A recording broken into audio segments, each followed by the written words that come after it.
Vous l'avez très bien compris, c'est le générique de 21h dans ce plateau de Bonferré Télévision. Monsieur, dames, bonsoir et bienvenue. La Commission nationale des droits humains CNDH a du 21 au 30 novembre dernier mené une enquête d'investigation, de vérification et d'établissement des faits relatifs aux événements survenus dans la commune rurale de Tamou le 24 août 2022. La synthèse de ce rapport a été présentée ce matin à la presse. Compte rendu, Boubacar Amadou et Ibrahim.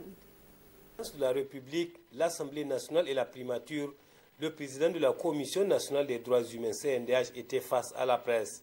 Il s'est agi pour Mati El Hadji Moussa de présenter la synthèse du rapport d'investigation, de vérification et d'établissement des faits relatifs aux événements du 24 octobre dernier dans la commune rurale de Tamou. En effet, le bilan de l'attaque terroriste du poste de police de Tamou dans la matinée du 24 octobre 2022 et de 2 policiers décédés et un agent de police blessé grave.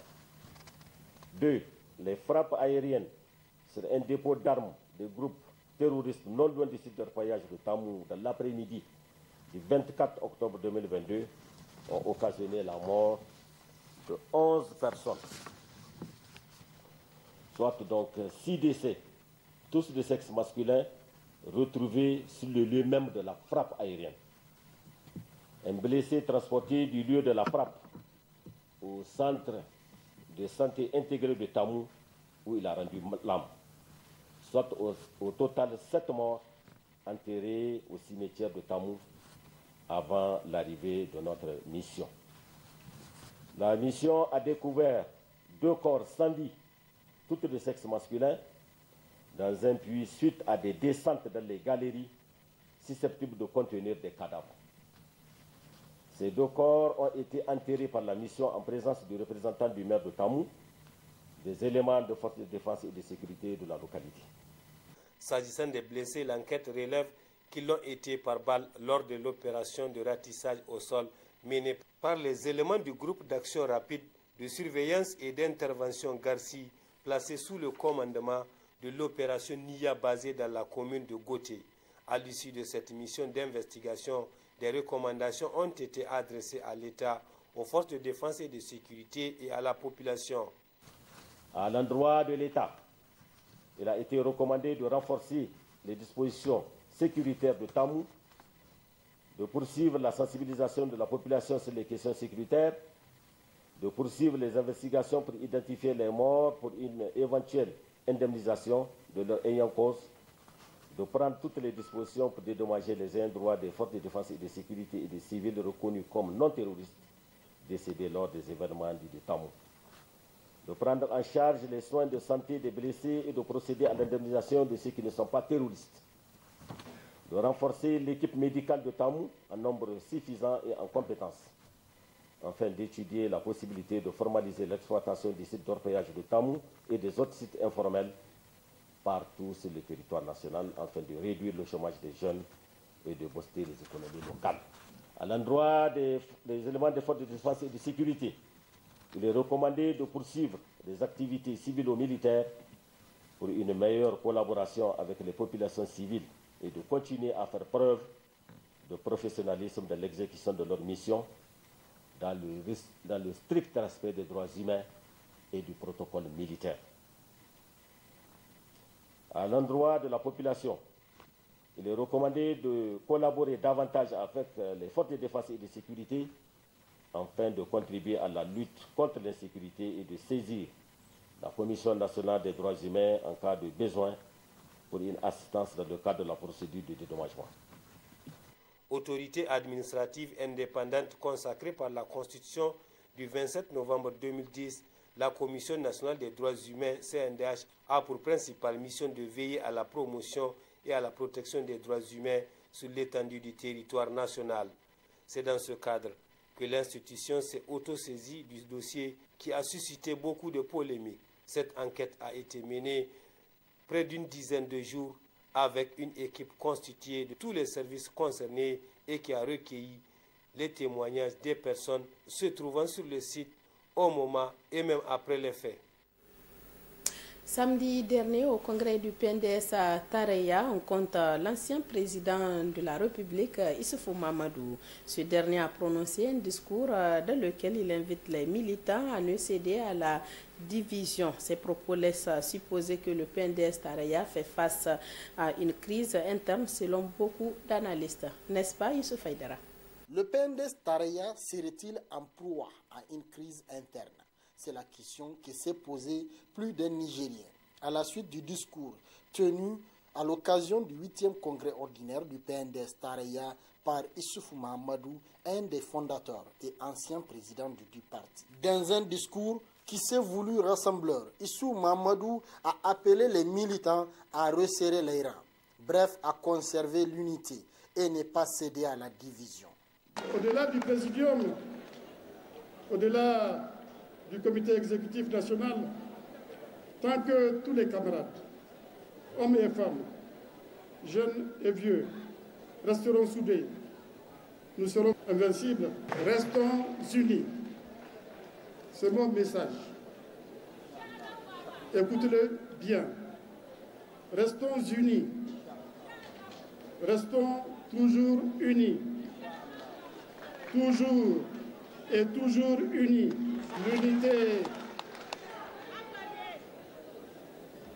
L'unité est le mantra que nous répétons toujours. La plus grave des fautes, c'est la division. Retenez cette leçon de l'histoire. Ne l'oubliez jamais. Jamais, jamais, jamais. De quoi Issoufou Mahamadou a-t-il peur? La réponse à cette question est sans doute qu'il s'inquiète pour l'avenir du PNDS Tareya, que son parti, qu'il a vu grandir, s'effondre et tomber dans l'oubliette. Moi, je me dis que quand il parle de cette d'union, demander aux gens de s'unir, parce que c'est en restant unis qu'ils seront plus forts, il est clair que quelque part, il y a un problème. Donc, moi, je me dis que c'est pour ça que, apparemment, le père fondateur parle d'union, en tout cas des militants. Quand vous semez la zizanie chez les autres, attendez-vous à ce que, de manière tout à fait naturelle, que cette zizanie-là, à un moment, se retrouve aussi dans vos rangs. Je me dis que le PNDS, en grandissant, en élargissant ses bases ou sa base, est en train, en tout cas, de mettre en son sein souvent des opportunistes qui ne tiennent qu'à, dont la participation, en tout cas politique, ne tient qu'à des marchés publics ou à des nominations. Dès qu'ils ne trouvent pas leur compte ou ils ne se retrouvent pas, en tout cas, ils vont s'en aller. Et il est clair qu'au sein du PNDS, c'est ceux-là qui, depuis une trentaine d'années ou une vingtaine d'années, militent au sein du parti et qui ne voient pas de nomination ou de marché public poindre à l'horizon, ils font partie aujourd'hui de ceux qu'on appelle les mécontents. Et donc, il est clair que ces gens-là, peut-être qu'au niveau du Congrès, ils n'ont pas eu leur mot à dire puisque tout a été déjà verrouillé avant le Congrès, mais quand vous les prenez isolément, certains ne sont plus d'accord avec la ligne du parti. Quoi qu'il en soit, c'est une loi de la nature, à l'image des hommes, des organisations et des empires que l'histoire a connus, ont tous, à une époque de leur vie, dû accepter l'irréversible, c'est-à-dire leur déclin. Au Niger, le PNDS Tareya ne sera pas le premier. Des grands partis, après l'apogée, se sont lentement, mais sûrement écroulés, tel un château de cartes. La salle de réunion du Grand Hôtel de Niamey a servi de cadre ce matin au lancement de la deuxième étude relative à l'audit de contrôle technique des véhicules financée par la Banque mondiale à travers le ministère des Transports avec la contribution du corridor économique Lomé-Ouaga-Niamey. Détail avec Samira Issa et Sraj Maman. Corriger les insuffisances constatées dans le contrôle technique automobile sur toute l'étendue du territoire national, c'est l'objectif visé à travers cette deuxième étude relative à l'audit de contrôle technique des véhicules initiée par le ministère des Transports avec la contribution du corridor économique Lomé-Ouagadougou-Niamey, PCE-LON. Sur la base de la convention portant concession du service public de contrôle technique automobile signé en 2010, le gouvernement du Niger a confié à la Société nigérienne de contrôle automobile, SNCA, l'exclusivité du contrôle technique automobile sur toute l'étendue du territoire national. Cependant, force est de constater que certaines dispositions de cette convention ne sont pas respectées par les deux parties et le contrôle technique automobile à l'aide d'appareillage n'est exclusivement réalisé qu'à Niamey. Le parc automobile du Niger est majoritairement constitué de véhicules d'occasion d'âge avancé importés d'Europe qui engendrent des accidents routiers. D'où l'appel du SG du ministère des Transports à l'endroit des participants d'être assidus pour l'amélioration du document soumis à leur appréciation. Le parc automobile du Niger est en progression et surtout ces dernières années, les deux roues motorisées à partir de 50 cm3, dont le nombre a plus que quadruplé. Le phénomène des deux roues motorisées, principalement les tricycles, sont en train de poser de redoutables problèmes de sécurité routière. Je vous exhorte à accorder toute l'importance que requiert le sujet afin que les résultats de vos réflexions soient utiles pour l'amélioration des documents soumis à votre examen. Cet atelier d'une journée est financé par la Banque mondiale à travers le projet du corridor économique Lomé-Ouagadougou-Niamey.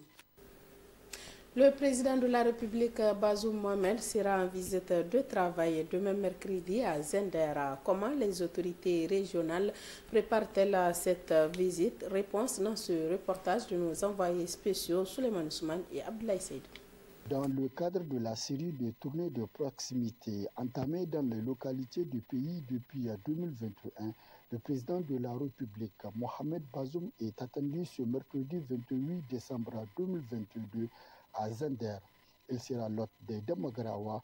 À quelques heures de cette visite de travail, le gouverneur de Zender a annoncé les couleurs de la visite et appelle les populations de Zender à lui réserver un accueil de grand jour. Depuis le mercredi passé, nous sommes en train de mobiliser pour réserver à son Excellence, Monsieur le Président de la chef de l'État, Mohamed Bazoum, un accueil d'une grande envergure, un accueil plein de chaleur.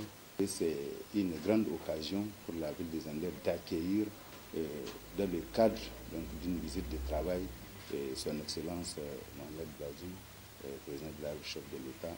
Donc c'est le lieu vraiment de sortir massivement. Une fois de plus, je lance cet appel que toute la population de Zender sort massivement pour accueillir ce hôte de grande importance pour la région de Zender. Le chef de l'État mettra également à profit cette visite pour procéder à l'inauguration de la centrale thermique de Zender d'une capacité de 22 MW. Et cette infrastructure est d'une grande importance pour la région de Zender. Quand on sait que depuis un certain temps, la région de Zender est confrontée à un certain nombre de problèmes et qui sont liés en grande partie par une insuffisance d'énergie électrique. Et c'est une centrale qui a une capacité de 22 MW et qui a pour objet de couvrir non seulement les besoins en électricité de la ville de Zender, mais aussi certaines localités comme Matamé et Magaria.